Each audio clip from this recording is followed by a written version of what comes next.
بسم الله الرحمن الرحيم. أم عندهم الغيب فهم يكتبون أم يريدون كيدا فالذين كفروا هم المكيدون أم لهم إله غير الله سبحان الله عما يشركون وإن يروا كسفا من السماء ساقطا يقولوا سحاب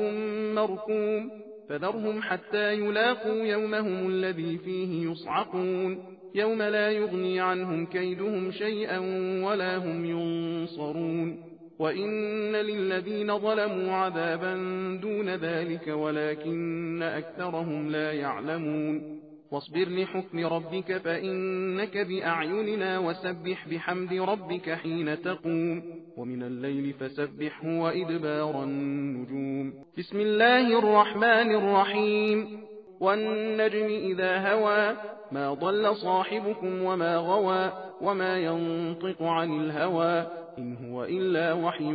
يوحى علمه شديد القوى ذو مرة فاستوى وهو بالأفق الأعلى ثم دنا فتدلى فكان قاب قوسين أو أدنى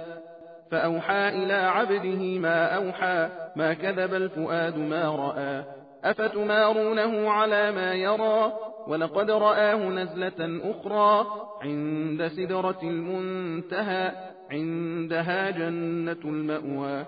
إذ يغشى السدرة ما يغشى ما زاغ البصر وما طغى لقد رأى من آيات ربه الكبرى أفرأيتم اللات والعزى ومناة الثالثة الأخرى ألكم الذكر وله الأنثى تلك إذا قسمة ضيزى إن هي إلا أسماء سميتموها أنتم وآباؤكم ما أنزل الله بها من سلطان إن يتبعون إلا الظن وما تهوى الأنفس ولقد جاءهم من ربهم الهدى أم للإنسان ما تمنى فلله الآخرة والأولى وكم من ملك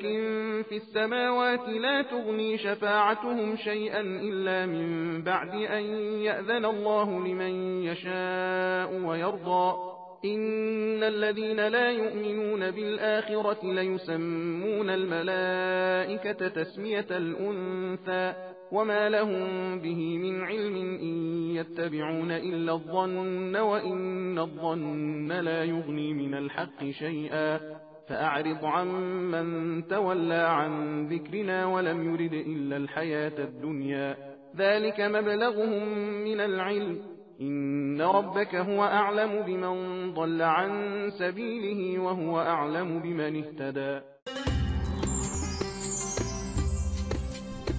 सबील कुरान